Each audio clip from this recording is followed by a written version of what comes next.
In today's video, let's quickly take a look at the way that you sign up for Amazon Music.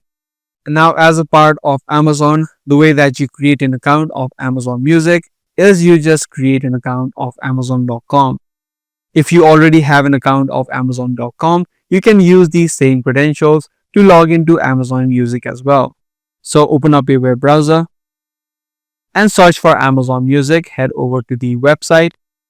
Once you're in this platform, if your Amazon account is already logged in on this particular browser, your account of Amazon Music will also be automatically logged in. If you don't yet have an account of Amazon, you can open up a new tab, search for Amazon.com, and then make sure that you create an account of Amazon first of all. Once your account of Amazon is created, and if you're using the same browser, your account of Amazon Music will also be created.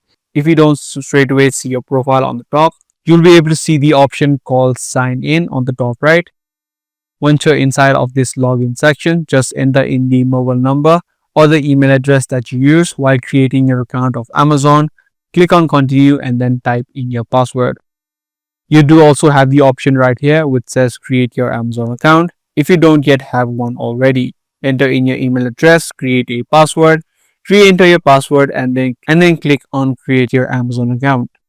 So that's all there is in creating your account of Amazon Music. If this guide video did help you out, be sure to subscribe, share, and also give this video a thumbs up. I'm gonna see you in the next video. Thanks for watching.